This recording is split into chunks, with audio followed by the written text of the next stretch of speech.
Namaste. Welcome to Inside Bharat, deep dives into India's identity and diversity. Today we'll discuss Gujarat. Gujarat नाम सुनते ही दिमाग में व्यापार आता है, रंगीन त्योहार और हाँ, जाहिर है खाना। बिल्कुल। भारत के पश्चिमी तट पर बसा ये राज्य मतलब देश के सबसे बड़े इंडस्ट्रियल पावर हाउसेज में से एक है, काफी समृद्ध भी है। तो आज जरा इसकी पहचान को और गहराई से समझते हैं, इतिहास से लेके आज के इनोवेशंस तक क्या कहती हैं। हाँ, बिल्कुल। गुजरात की कहानी असल में काफी दिलचस्प है। इसकी जड़ें सिर्फ कुछ 100 साल नहीं बल्कि हजारों साल पुरानी है। हजारों साल? हाँ, हम बात कर रहे हैं इंडस वैली सिविलाइजेशन की। करीब 4000 साल पहले लोथर और धोलावीरा जैसी साइट्स मिली हैं यहाँ, और ये बताती हैं कि उस जमाने में भी यहाँ कितनी एडवांस्ड अर्बन प्लानिंग थी और समुद्री व्यापार मतलब मैरीटाइम ट्रेड जोरों पर था। सोचिए उस टाइम के पोर्ट्स। कमाल है, मतलब ये बिजनेस और ट्रेड वाला डीएनए तो बहुत बहुत पुराना है। अच्छा, और ये गुजरात नाम ये कैसे पड़ा? माना जाता है कि ये गुर्जरत्ता शब्द से आया है, जिसका मतलब है गुर्जरों की भूमि। मध्यकाल में यहाँ गुर्जर प्रतिहार वंश का शासन था और इतिहास में देखें तो ये हमेशा से एक मेल्टिंग पॉट रहा है। मौर्य, गुप्त, सोलंकी, दिल्ली सल्तनत, मुगल, मतलब सबने यहाँ अपनी छाप छोड़ी है। हाँ, सोलंकी वंश का जिक्र अक्सर वास्तुकला के कनेक्शन में आता है। वो 10वीं से 13वीं सदी वाला दौर, क्या खास था उसमें? बिल्कुल, वो गुजरात की आर्किटेक्चर के लिए एक तरह से गोल्डन एज माना जाता है। एक से बढ़कर एक शानदार मंदिर बने, जैसे मोढेरा का सूर्य मंदिर, और हाँ बावड़ियाँ जिन्हें स्टेपवेल्स कहते हैं, जैसे पाटन में रानी की वाव, वो तो अब यूनेस्को वर्ल्ड हेरिटेज साइट है। अच्छा, ये सिर्फ पानी के स्रोत नहीं थे, ये सोशल और कल्चरल हब्स भी थे। उनकी बनावट, उनकी कारीगरी कमाल की है। फिर कॉलोनियल एरा आया।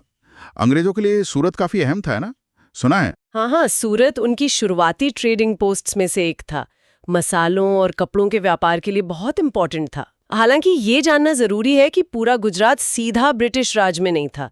कई रियासतें थीं, मतलब प्रिंसली स्टेट्स, जो सेमी ऑटोनॉमस थीं, वो अपनी शर्तों पर अंग्रेजों से जुड़ी थीं। और आज़ादी की लड़ाई में गुजरात का योगदान तो आइकॉनिक है। महात्मा गांधी और सरदार पटेल, मतलब ये नाम तो सबसे पहले आते हैं। बिल्कुल, गांधी जी का जन्म पोरबंदर में हुआ और साबरमती आश्रम तो उनके आंदोलनों का केंद्र बना। 1930 का प्रसिद्ध दांडी मार्च, वो सॉल्ट सत्याग्रह, यहीं से शुरू हुआ था। उसने ब्रिटिश साम्राज्य की नींव हिला दी थी। सच में। और सरदार पटेल भारत के लौह पुरुष, जिन्होंने सारी रियासतों को भारत में इंटीग्रेट करने में इतनी अहम भूमिका निभाई, वो भी यहीं से थे ना, नाडियाड से। आज़ादी के बाद गुजरात राज्य बनने की कहानी भी है। ये बॉम्बे राज्य का हिस्सा था पहले। हाँ, 1947 के बाद ये बायलैंग्वेज बॉम्बे स्टेट का हिस्सा था, जिसमें गुजराती और मराठी भाषी इलाके दोनों शामिल थे। फिर भाषा के आधार पर अलग राज्य की मांग उठी, जिसे महागुजरात आंदोलन कहा गया। काफी संघर्ष हुआ और फिर 1 मई 1960 को गुजरात एक अलग राज्य बना। पहले राजधानी अहमदाबाद थी, फिर 1970 में प्लान करके गांधीनगर को राजधानी बनाया गया। चलिए, ये तो इतिहास की बात हुई। अब जरा भूगोल पर आते हैं। लोकेशन तो बहुत स्ट्रेटेजिक है, पश्चिमी तट पर। बिल्कुल, पश्चिम और दक्षिण पश्चिम में अरब सागर है और इसी वजह से गुजरात को भारत की सबसे लंबी कोस्टलाइन मिली है, करीब 1600 किलोमीटर। 1600 किलोमीटर? हाँ, काफी ज्यादा है। हाँ, और उत्तर में पाकिस्तान और राजस्थान है, पूर्व में मध्य प्रदेश और दक्षिण में महाराष्ट्र। एरिया के हिसाब से देखें तो 5वां सबसे बड़ा राज्य है ये भारत का। और जमीन भी काफी डाइवर्स है, सुना है, कच्छ से लेकर मैदानों तक। हाँ बिल्कुल, इसे मोटे तौर पर 4 हिस्सों में देख सकते हैं हम। एक तो है कच्छ क्षेत्र, उत्तरी हिस्सा। यहाँ वो विशाल रन ऑफ कच्छ है। ये एक मौसमी नमक का दलदल है जो सूखने पर एक अद्भुत सफेद रेगिस्तान जैसा दिखता है। हाँ, रणोत्सव तो बहुत मशहूर है वहाँ का। बहुत। ये इलाका काफी शुष्क है, मतलब एरिड है। फिर है सौराष्ट्र प्रायद्वीप, जिसे काठियावाड़ भी कहते हैं। ये हिस्सा अरब सागर में फैला हुआ है। यहाँ पहाड़ियां भी हैं, तटीय मैदान भी और उपजाऊ जमीन भी। गिर के जंगल यही हैं। अच्छा। तीसरा है मुख्य गुजरात के मैदान, जहाँ साबरमती, माही, नर्मदा, तापी जैसी बड़ी नदियां बहती हैं। ये काफी फर्टाइल इलाका है, खेती के लिए बहुत अहम। और चौथा है तटीय पट्टी, वो 1600 किलोमीटर वाली। यहाँ कई महत्वपूर्ण बंदरगाह हैं, जैसे कांडला, मुंद्रा, पीपावाव, जो भारत के मैरीटाइम ट्रेड के लिए बहुत क्रूशियल हैं। और मौसम, सुना है गर्मी काफी पड़ती है गुजरात में। हाँ, ज्यादातर इलाका शुष्क और गर्म रहता है। गर्मी मतलब मार्च से जून काफी तेज होती है, तापमान 40 डिग्री सेल्सियस पार कर जाता है। मॉनसून जुलाई से सितंबर में आता है, लेकिन बारिश का डिस्ट्रीब्यूशन वो काफी अनइवन है। दक्षिण गुजरात और तटों पर ज्यादा, कच्छ में बहुत कम। सर्दियां नवंबर से फरवरी वो काफी प्लेजेंट होती हैं, 12 डिग्री सेल्सियस से 29 डिग्री सेल्सियस के बीच। टूरिज्म के लिए बेस्ट टाइम वही है। अच्छा। अब बात करते हैं लोगों की, डेमोग्राफिक्स की। आबादी करीब 7.35 करोड़ होने का अनुमान है 2025 तक। लेकिन ये पॉपुलेशन डेंसिटी कम होना थोड़ा सरप्राइजिंग है ना? हाँ, ये दिलचस्प है। आबादी के हिसाब से 8वां बड़ा राज्य होने के बावजूद पॉपुलेशन डेंसिटी यानी जनसंख्या घनत्व प्रमुख राज्यों में सबसे कम है। इसका शायद मतलब है कि आबादी का फैलाव बेहतर है, शायद बेहतर अर्बन प्लानिंग और ज्यादा ओपन स्पेसेस की वजह से। अर्बनाइजेशन काफी हाई है, एक बड़ा हिस्सा अहमदाबाद, सूरत, वडोदरा जैसे शहरों में रहता है। और भाषा जाहिर है गुजराती है, इसकी अपनी लिपि भी है ना? हाँ, गुजराती ऑफिशियल लैंग्वेज है, इंडो आर्यन फैमिली की भाषा है ये। इसकी लिपि देवनागरी से निकली है, पर उसमें वो शिरोरेखा नहीं होती, जो ऊपर की सीधी लाइन होती है ना अक्षरों के ऊपर, वो नहीं होती। अच्छा, ये नहीं पता था। हाँ, और हिंदी और अंग्रेजी भी खूब बोली और समझी जाती हैं, खासकर शहरों में और बिजनेस में तो बहुत ज्यादा। और हाँ, गुजराती की भी अपनी कई रीजनल डायलेक्ट्स हैं। धार्मिक विविधता भी काफी है यहाँ। हिंदू मेजॉरिटी के अलावा और कौन से समुदाय अहम हैं? हिंदू तो बहुत संख्यक हैं ही, लेकिन मुस्लिम, जैन, ईसाई, बौद्ध समुदाय भी महत्वपूर्ण संख्या में हैं। और पारसी समुदाय के लिए भी गुजरात एक बहुत महत्वपूर्ण केंद्र है। दुनिया की सबसे बड़ी पारसी आबादियों में से एक यहीं रहती है। उनका उद्योग, संस्कृति और खान पान पर बहुत गहरा असर रहा है। हाँ, पारसी खाने का तो अलग ही मजा है। बिल्कुल। इसी तरह जैन समुदाय का प्रभाव भी बिजनेस एथिक्स पे, खान पान जैसे शाकाहार और वास्तुकला पर साफ दिखता है। पालीताना जैसे शानदार जैन तीर्थ स्थल यही हैं। और वो एंटरप्रेन्योरियल स्पिरिट जिसकी बात हम शुरू में कर रहे थे, वो किन समुदायों से ज्यादा जुड़ी है? देखिए, ये भावना वैसे तो पूरे गुजरात में महसूस होती है, लेकिन पटेल, बनिया, भौरा जैसे समुदायों ने व्यापार में खास नाम कमाया है। उन्होंने न सिर्फ भारत में बल्कि विदेशों में भी, जैसे यूएसए, यूके, ईस्ट अफ्रीका, बहुत सफल बिजनेसेस खड़े किए हैं। शायद ये मजबूत कम्युनिटी नेटवर्क्स और रिस्क लेने की क्षमता इसकी एक वजह है। बिल्कुल। अच्छा, त्योहारों की बात करें तो नवरात्रि का जिक्र तो सबसे पहले आता है। गरबा और डांडिया रास, वो तो अब ग्लोबल फिनोमेनन बन गया है। बिल्कुल। वो 9 रातों का उत्सव सिर्फ डांस नहीं है, वो भक्ति, संस्कृति और कम्युनिटी बॉन्डिंग का एक बहुत बड़ा प्रतीक है। वो रंगीन चनिया चोली, केड्यूज और वो सिंक्रोनाइज्ड गरबा स्टेप्स, माहौल देखने लायक होता है सच में। हाँ, मैंने देखा है वीडियोस में, कमाल का होता है। और उत्तरायण, पतंगबाजी का त्योहार। हाँ, मकर संक्रांति पर मनाया जाने वाला उत्तरायण, आसमान हजारों लाखों पतंगों से भर जाता है। अहमदाबाद का इंटरनेशनल काइट फेस्टिवल तो बहुत ही मशहूर है। लोग छतों पर काई पोछे चिल्लाते हुए पतंगे उड़ाते हैं, काटते हैं। एक अलग ही मजा है। इसके अलावा दिवाली तो है ही, जन्माष्टमी का भी बहुत महत्व है क्योंकि द्वारका यही है। और कच्छ का रण उत्सव भी काफी पॉपुलर हो गया है। कला और हस्तशिल्प की बात करें तो पटोला साड़ियों का नाम मैंने सुना है, कहते हैं बहुत महंगी और खास होती हैं। हाँ, पाटन की पटोला साड़ियाँ वो डबल इकट टेक्निक से बनती हैं। बहुत महीन और जटिल काम होता है उसका। एक एक साड़ी बनने में महीनों, कभी कभी साल भी लग जाते हैं। बाप रे। हाँ, इसके अलावा बांधनी मतलब टाई एंड डाई, कच्ची कढ़ाई जिसमें शीशे का मिरर वर्क का खूब इस्तेमाल होता है, लकड़ी की नक्काशी और ब्लॉक प्रिंटिंग भी बहुत फेमस है। डांस में गरबा के अलावा भवाई का भी जिक्र मिलता है, ये क्या चीज है? भवाई एक ट्रेडिशनल लोक नाट्य है, फोक थिएटर कह सकते हैं। इसमें संगीत, नृत्य, नाटक और थोड़ी कलाबाजी भी होती है। अक्सर सामाजिक मुद्दों पर व्यंग्य होता है इसमें। ये गुजरात की एक बहुत यूनिक परफॉर्मिंग आर्ट फॉर्म है। दिलचस्प है। और अब सबसे जरूरी सवाल पर आते हैं, खाना। गुजराती थाली की क्या खासियत है, क्या है उसका सीक्रेट? गुजराती थाली मतलब वैरायटी एंड बैलेंस। ज़्यादातर शाकाहारी होती है और इसमें आपको मीठे, नमकीन, खट्टे, तीखे सारे स्वाद एक साथ मिलेंगे। दाल और कढ़ी में भी हल्की मिठास होती है, जो इसे काफ़ी यूनिक बनाती है दूसरे रीजन से। हाँ, मैंने सुना है कढ़ी मीठी होती है। हाँ, एक ही थाली में आपको रोटी मिलेगी, थेपला या भाकरी, चावल, दाल या कढ़ी, कई तरह की सब्जियां जिन्हें शाक कहते हैं, फरसाण यानी तरह तरह के स्नैक्स और आखिर में मिठाई। कुछ must try dishes, dhokla, khaman तो चलिए सबको पता है। हाँ, वो तो है ही। उनके अलावा खांडवी ट्राई करनी चाहिए। बेसन के पतले नाजुक से रोल होते हैं। ऊंधियों सर्दियों की खास मिक्स वेजिटेबल डिश है। पारंपरिक रूप से मिट्टी के मटके में धीमी आंच पर बनती है। ऊंधियों? हाँ, सुना है इसके बारे में। और थेपला, मसालेदार रोटी सफर के लिए तो परफेक्ट है। और फरसाण की तो खैर लंबी लिस्ट है। गाठिया, फाफड़ा, सेव, चकली, बहुत कुछ है। मुंह में पानी आ गया। और मिठाइयों में मोहन थाल, बासुंदी, घेवर। यहाँ के खाने पर जैन इन्फ्लुएंस भी दिखता है, जैसे प्याज, लहसुन, जमीनी सब्जियों का कम इस्तेमाल कई घरों में होता है। और पारसी स्वाद का भी असर है। अच्छा, एक रस्म के बारे में पढ़ा था, गोल धाना, ये क्या है? हाँ, गोल धाना ये एक सगाई की रस्म है।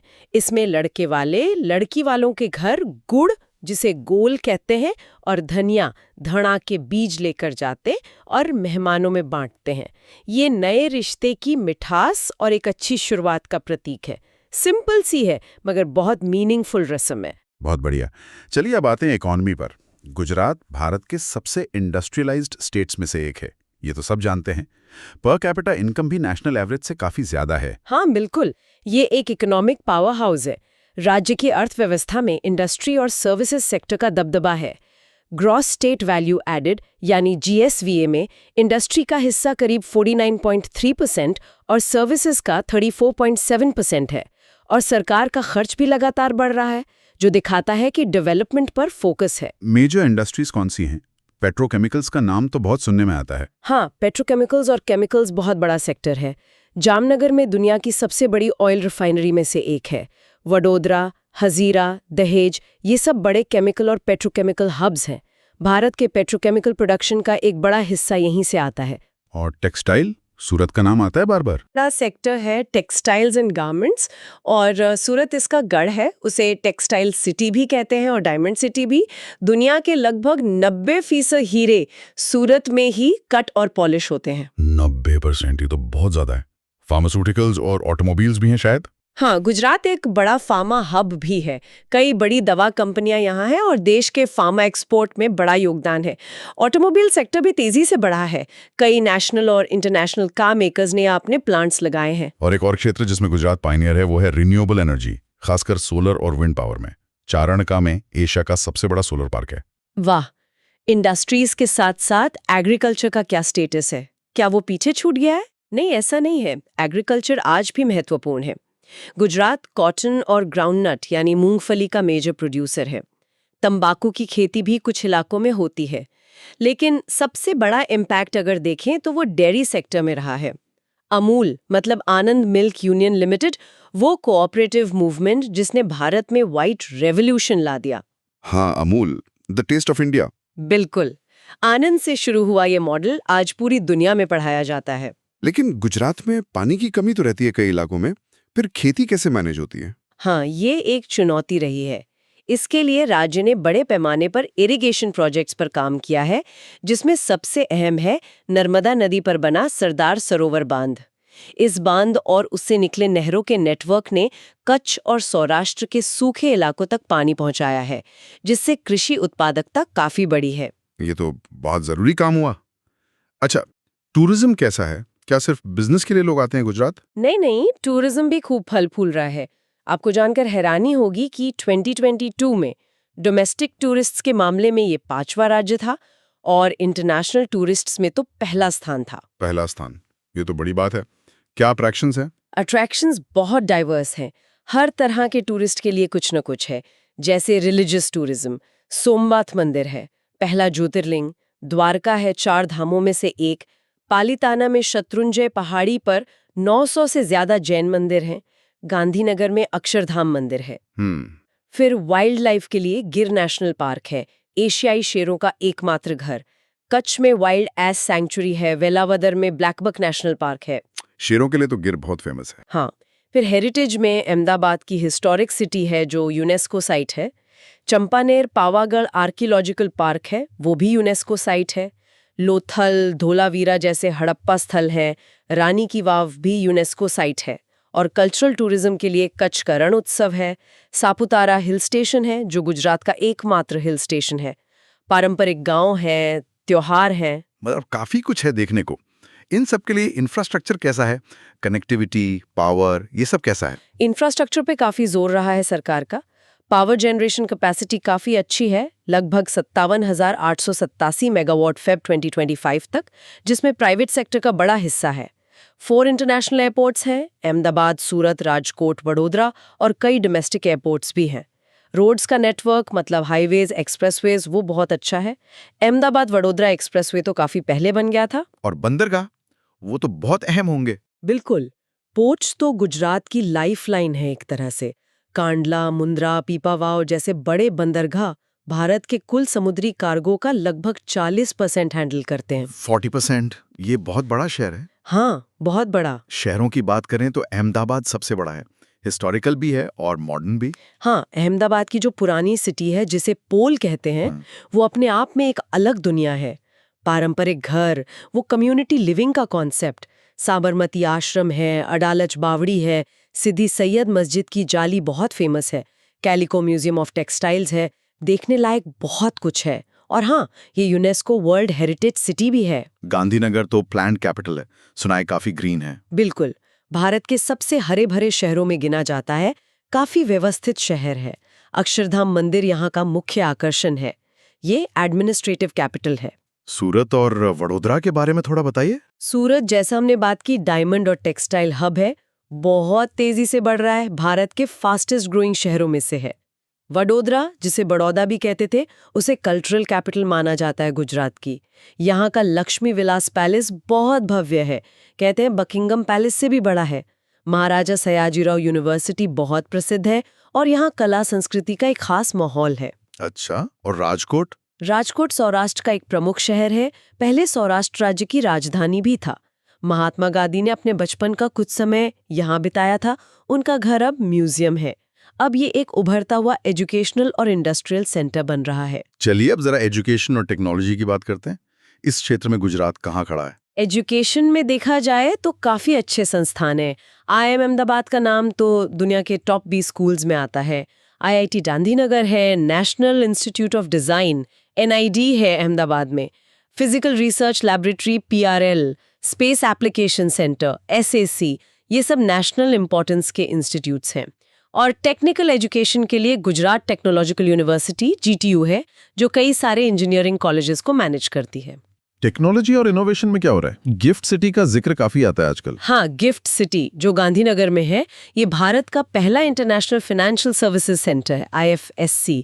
इसे एक ग्लोबल फाइनेंस और IT हब बनाने का प्लान है। इसके अलावा अहमदाबाद, वडोदरा में भी IT पार्क्स और CEZs, स्पेशल इकोनॉमिक जोन्स हैं। राज्य सरकार स्टार्टअप इकोसिस्टम को भी काफी बढ़ावा दे रही है, इंक्यूबेशन सेंटर्स और फंडिंग सपोर्ट के जरिए। और 6 शहर स्मार्ट सिटी मिशन में शामिल हैं। अच्छा, पॉलिटिकल लैंडस्केप कैसा रहा है गुजरात का? प्रशासन कैसे चलता है? राज्य में जैसा कि होता है, मुख्यमंत्री और राज्यपाल होते हैं। विधानसभा यूनिकैमरल है, मतलब सिर्फ एक सदन है विधानसभा, जिसमें 182 सदस्य चुने जाते हैं। प्रशासन के लिए राज्य 33 जिलों में बटा है, जिनका हेड डिस्ट्रिक्ट कलेक्टर होता है, और जिले आगे तालुका में विभाजित है। पिछले कुछ दशकों में राजनीति मुख्य रूप से डेवलपमेंट और इंडस्ट्रियल ग्रोथ पर केंद्रित रही है। हाँ, वाइब्रेंट गुजरात समिट का नाम सुना है। हाँ, वाइब्रेंट गुजरात समिट जैसी पहलों से इन्वेस्टमेंट अट्रैक्ट करने पर काफी जोर रहा है। गुजरात ने देश को कई बड़ी हस्तियां दी हैं। गांधी जी, पटेल के अलावा और कौन से बड़े नाम हैं? मोरारजी देसाई थे, जो भारत के प्रधानमंत्री बने। उद्योग जगत से देखें तो धीरूभाई अंबानी, गौतम अडानी, अजीम प्रेमजी, जिनकी जड़ें गुजरात से हैं। हाँ, ये तो बड़े नाम हैं। विज्ञान में डॉक्टर विक्रम साराभाई, जिन्हें भारतीय अंतरिक्ष कार्यक्रम का जनक कहा जाता है, ISRO और PRL के संस्थापक, वो अहमदाबाद से थे। कला साहित्य में KM मुंशी, भारतीय विद्या भवन के संस्थापक, उमाशंकर जोशी, ज्ञानपीठ पुरस्कार विजेता कवि, झवेरचंद मेघाणी, जिन्हें राष्ट्रीय शायर कहा जाता है। और वर्तमान प्रधानमंत्री नरेंद्र मोदी भी गुजरात से हैं। वो मुख्यमंत्री भी रहे हैं यहाँ के लंबे समय तक। बिल्कुल। तो हमने देखा कि गुजरात इतिहास, संस्कृति, व्यापार और आधुनिकता का एक बहुत ही अनूठा संगम है। ये उद्यमशीलता की भावना, वो कम्युनिटी बॉन्डिंग और इनोवेशन का एक दिलचस्प केस स्टडी पेश करता है। बिल्कुल सही कहा। सिंधु घाटी सभ्यता से लेकर स्मार्ट शहरों तक, मंदिर वास्तुकला से लेकर सौर ऊर्जा तक, यहाँ डाइवर्सिटी कमाल की है। यहाँ की इकोनॉमिक सक्सेस जो है वो इंडस्ट्रियल ग्रोथ और एग्रीकल्चर रूट्स दोनों पर बनी है। और लोगों का रेजिलियंस मतलब मुश्किलों से उभरने की क्षमता और एडेप्टेशन वो भी कमाल का है। ये एक बड़ा सवाल रहेगा। बिल्कुल, ये बहुत बड़ी चुनौती है और यही संतुलन साधना भविष्य के लिए सबसे क्रूशियल होगा। इसी के साथ एक विचार छोड़ जाते हैं सोचने के लिए। गुजरात अपने सहकारी आंदोलनों और जमीनी विकास की विरासत से सीखते हुए भविष्य में ये जो तीव्र औद्योगिक विकास हो रहा है और महत्वाकांक्षी बुनियादी ढांचा परियोजनाएं चल रही हैं, इनको पर्यावरणीय स्थिरता और सभी समुदायों के लिए समावेशी लाभ सुनिश्चित करने के साथ कैसे संतुलित करेगा। Okay, so we hope you like today's discussion. For more such discussions, subscribe to our channel. धन्यवाद। जय हिंद।